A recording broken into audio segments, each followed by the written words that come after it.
Today's voiceover talent is more than just a pretty voice. Pretty voice. Today's voiceover talent has to be a boss. A boss. Join us each week for business owner strategies and success with your hosts Ann Ganguzza and Gabrielle Nistico, along with some of the strongest voices in our industry. Rock your business. Rock your business. Rock your business. Like a boss. Like a boss. Rock your business like a boss. Rock your business like a boss. A VO boss. A VO boss. A VO boss.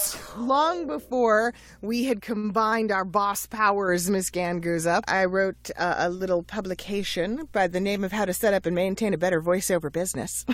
And it is an absolute must, not only for the business basics of voiceover and to help kind of get your boss butt in gear, especially if the business side of our world has always been a little bit of a strain for you, but also it's going to help you with your marketing and branding and helping you to develop your own personal brand in voiceover. Find out more by going to voboss.com and then click on that shop tab. All right, now on to today's episode. Welcome, everybody, to the VO Boss Podcast. I'm your host, Ann Ganguzza, along with my entrepreneurial bossy, Gabby Nistico. Hey, Gabby. Hi. Gabby, this morning I had to put my head in my hands in frustration. You know something? Being an entrepreneur is hard. Well, yeah. Oh my God, it's hard.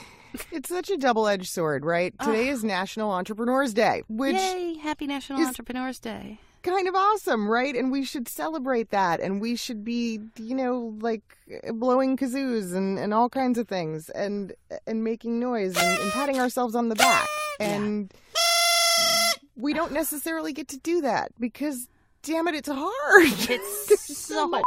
Oh my! do. Listen, I say that because I want all of our listeners out there to know that, yeah, it's hard. It's so hard, and it's okay. Like, you don't have to pretend that everything is all happy and flowers and roses because this crap is hard. Oh my gosh, on a almost daily basis, when I'm like looking at the numbers, writing checks, in terms of my investments in my business and paying out my employees every month, it's like, oh my gosh. So I get scared, I get frustrated, I get sad, and I just want you guys to know that that's normal, I think. Right, Gabby? It's normal? It is. It is normal. For entrepreneurs, especially those of you that are still new in your business, you might be sitting there going, is it me? Is it me? Like, what am I doing wrong? Is it me? No, it's not you. It's not you. This is freaking hard. This sucks most days. It's so much work and it's so much energy.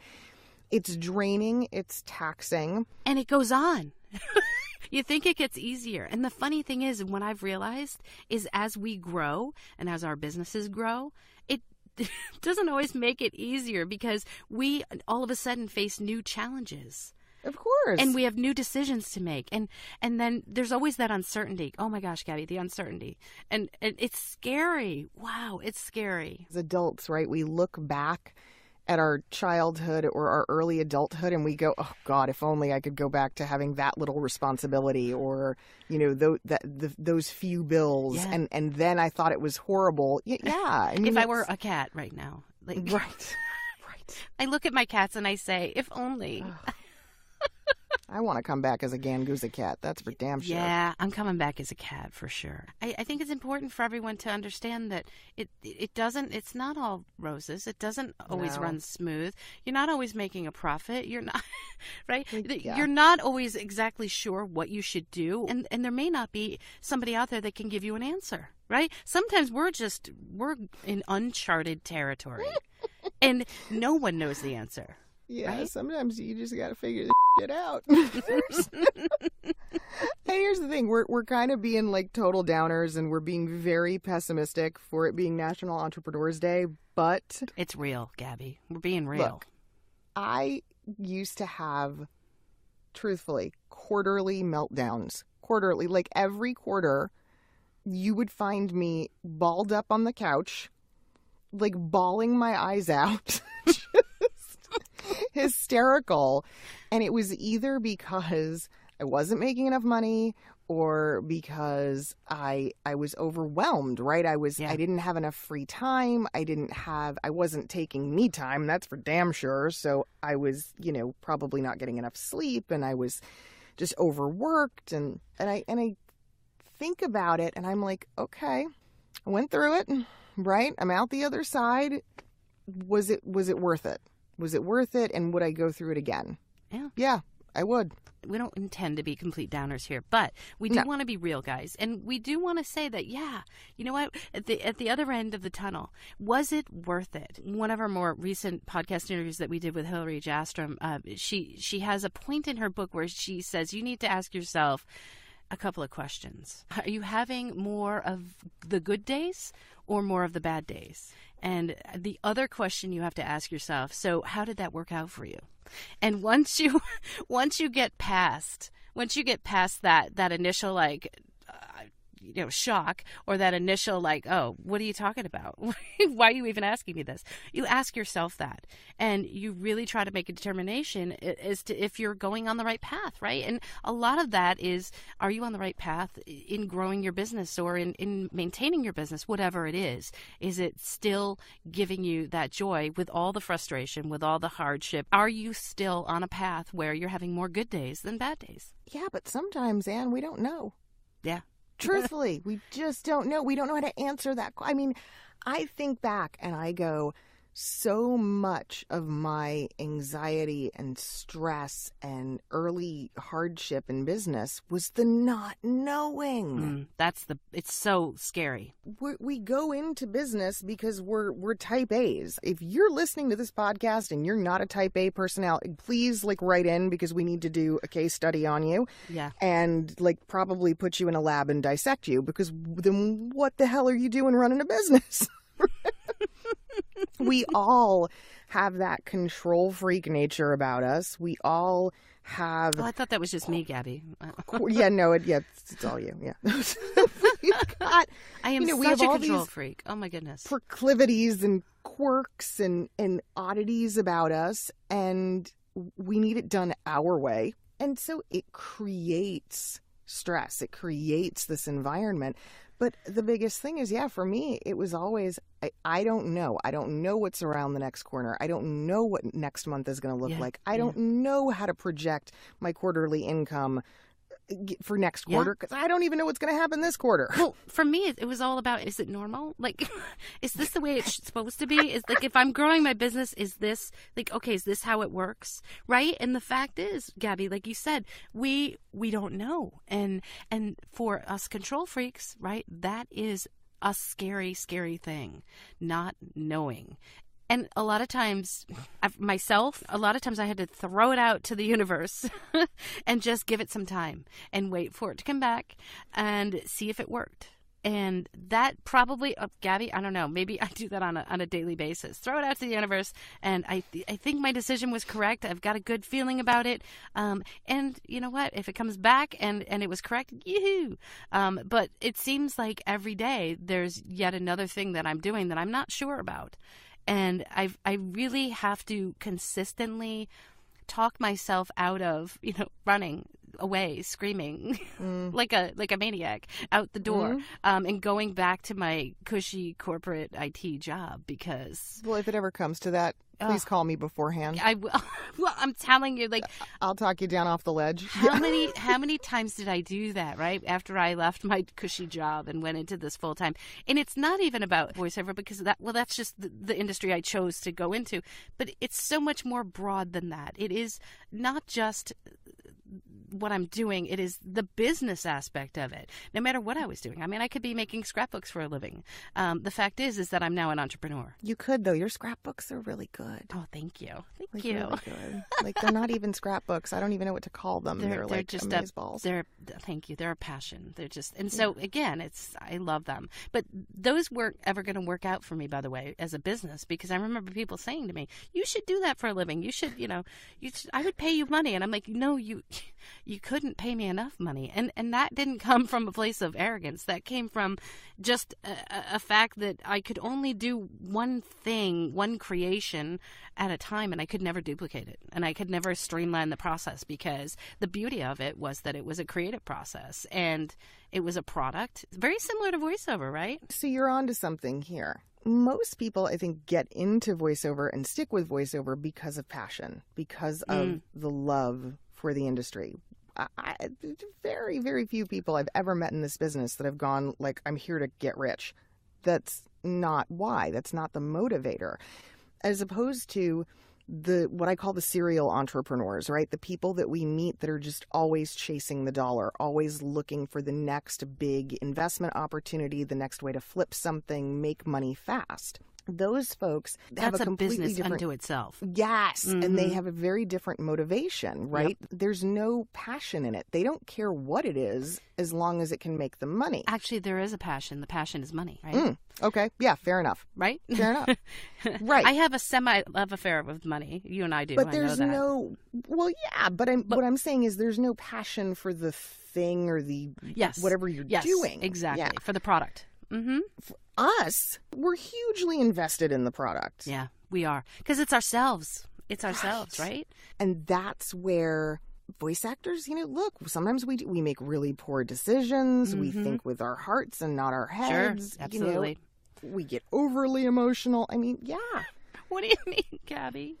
I don't know. Emotional? There's a big swatch of entrepreneurs that go through it too. But I mean, it's all creative type industries. I mean, restaurants, I mean, my God, chefs must go like the risk that they take. And then the tragedy when they have to shut the doors, like it's nuts. So I don't know. I just feel like we're not totally unique in that, but we definitely feel the effects of our industry emotionally harder. Yes, I agree. I agree with some that. other business owners. So let's talk about, Gabby, what we can do to kind of calm ourselves down, have better days, be okay with it. I think that's the big thing. What can we do to be okay with the uncertainty, to be okay with the fear, to be okay with, growing and not knowing what's happening on the other side? Are we having like a woo moment? Are we getting woo-woo? Is that what's We might. I think so. Woo-woo moment. Very woo. Oh, geez. Very woo. All right. So I'm so bad at this. It's still a journey. I'm still learning how to do this, how to accept, how to. Do we ever stop? That's the question. No, probably not.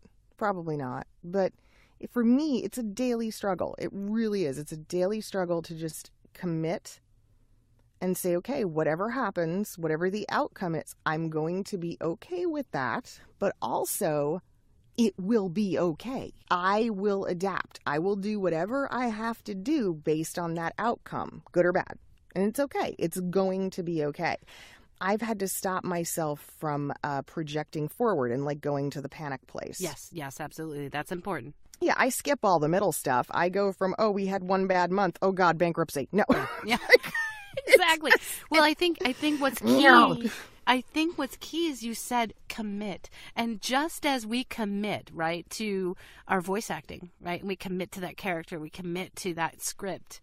We need to commit to ourselves, and we need to commit to our businesses and have that same faith. And I think what's really cool is that it all is in parallel, right? So if you guys realize that you have that commitment, you have that acting commitment, and you can commit to your craft, then take that same commitment and let's try to apply that to your everyday business life. When things scare you, when you're not certain about things, again, just commit and know that it will be okay. Gabby and I are here. We're going to be here tomorrow, right? I mean, well, we hope anyways. And we're here to say that it's okay. Not every day is roses. It happens. And you can just trust that if it happens to us, it probably happens to a lot of people. And you're not alone. And one of the best things you can do on Entrepreneur's Day is celebrate the hardship. Yeah. Celebrate it. Celebrate the growth. Celebrate the learning. Celebrate the things that have now made you wiser, made you stronger, made you more resilient. Celebrate that cry. Celebrate the pain. Yeah. Yeah. Celebrate the fact that you're still here, right? You're still in business. Heck yeah. Right? And we're able to be in our booths doing things that we, doing what we love. And, as I always mention, I love voiceover. I love the business of voiceover just as much as I love voiceover. And I think that's a common theme for most of us. Again, and if you're going, well, not really. What are you doing here? Why are you here? Yeah. It's another one of those prerequisites. You need to be type A, and you have to love this. Yeah, you kind of have to love it. Yeah, because you're going to be working a lot of hours. Oh my God! Typically, you work a lot of hours at this, and so it makes it much more bearable when you like it. That's for sure. It does. Oh yeah, and I mean, it makes it worthwhile. One thing I've also had to learn is that we can't be self-limiting. It's a very old paranoia that stems from generations before us. Well, yeah, and what happens is we have this idea in our head of, oh God, if I fail, this is all I know, and what else am I going to do? What will I do? Well, you'll do what you've always done. You'll get back up, you'll assess, and you will apply skills that you have somewhere else. And that's the worst possible case scenario. There's so many areas. We've covered emotional intelligence. There's the power of positivity. There's that, in negotiation, confidence. We talked about money blocks and how to try to change your mindset. And again, I think this is also one of those cases where it's so important for you to change your mindset and stop the self-sabotaging talk. Mm-hmm. Whenever you start to say, oh my God, it's kind of the law of attraction, right? You are what you think. And so truly try to change what you think, even if you don't believe it right away. Just try to change the inner dialogue. And I think if you change the inner dialogue, you're going to be a whole lot more comfortable with running that business and growing that business and not knowing what's going to happen at the other end of the tunnel and being okay with it. And even if it doesn't work out, you'll still be okay. Yeah, you will. So, guys, celebrate every aspect of your entrepreneurship. Celebrate the success, celebrate the failure, celebrate that we're all here doing what we love. And just go, yeah, it's hard. Yeah, it's honest. Hard. It's hard. Call us up, leave us a sound file just saying, this is so freaking hard. Hashtag it's hard. Hashtag it's hard. And I think you're going to feel a whole lot better because we're going to get, Gabby and I are going to get 1 million messages saying, yeah, you know what? It is hard. We also might get some pics, but that's besides the point. No, we don't need those. This is a business podcast. Okay, guys. I'd like to give a huge shout out to our amazing sponsor, IPDTL. IPDTL has just been so amazing, and they make it easy. It's the opposite of hard. They make it so easy. They really do. They really do. You too can find out more and be a boss with IPDTL by going to ipdtl.com. And for all things boss, guys, you know the drill. Go to the website, check out our socials. Please be sure to check out the store and merchandising options and all of the things that allow you to show your boss pride and celebrate yourself as an entrepreneur. You guys have an amazing week. And we'll catch you next week. Bye. Join us next week for another edition of VO Boss with your hosts, Ann Ganguzza and Gabby Nistico. All rights reserved. Ann Ganguzza voice talent in association with 3 Moon Media. Redistribution with permission. Coast-to-coast connectivity via IPDTL. Are you recording, my love? Yes, I am. I am recording. All right. Oh, man, I wish my voice was better. Oh, well. Do the same. You are fine. You are fabulous. I'm so in tune with oh my God, I'm nasal. Yeah. Oh my God, Gabby, it's been so long. Forgive me. We haven't recorded in the because I was away. Here I am. Hi. The one that you love. Oh, Gabby. I know. I'm very close to my mic right now. The intimate. Tell me more. Podcast.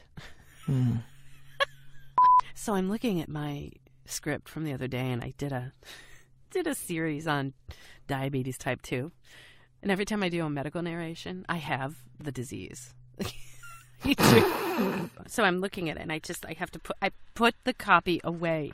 Welcome everyone to the VO Boss podcast. I'm your host, Ann Ganguzza, along with my gorgeous entrepreneurial co-host, Gabby Nistico. Hey, Gabby.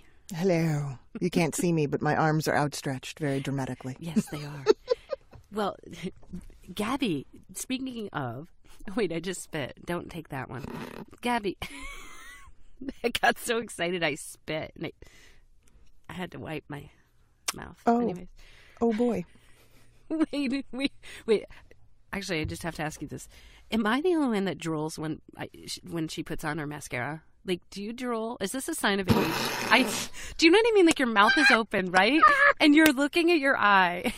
And every once in a while, like, the drool will just come out the side of my mouth. Is it age? So I actually read this really screwed up statistic years ago that, like, People 99% of women put on mascara with their mouth open. It's so true. I don't for that very reason, because I'm aware of the statistic, so I don't. I close my mouth. So therefore you won't have any, there's no drool escaping your mouth. Yeah, no, my mascara process is drool free. I did it the other day and I had just put on foundation. You know what I mean? And so now there's like a big line of drool coming out the side of my mouth, and it made a mark. It made a mark. This is not sexy. This is not sexy talk at all. This no. is, wow. This is real, people. My goodness. And drools while putting on mascara. Breaking news. All right. Hamina. Roll. And then in the middle of the interview, I had a tickle in my throat. You ever get that? I'm going to have to like go, you know what I mean? Like really loud. And I kept swallowing. Yeah. But no, I didn't. I did not explode like I wanted to. I did clear my throat a couple of times, but I was like one of those things. Oh my God! If I don't step out of the booth right now, I'm going to just make a really loud cough. And please don't explode. Welcome.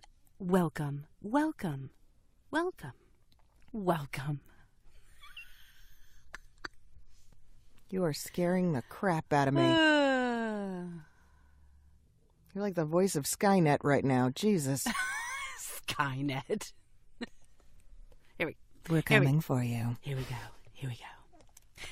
Welcome to the VO Boss Podcast. I don't like that. Welcome to the VO Boss Podcast. Welcome to the I usually say welcome, everyone. Welcome, everybody, to the VO Boss Podcast. I'm your host, Ann Ganguzza, along with my entrepreneurial bossy, Gaspy. Jesus. What the is going on? Gaspy Nibskiko. Gaspy. Awesome. I'm gaspy now. Wow. Gaspy. Jesus, I'm just here for the snacks.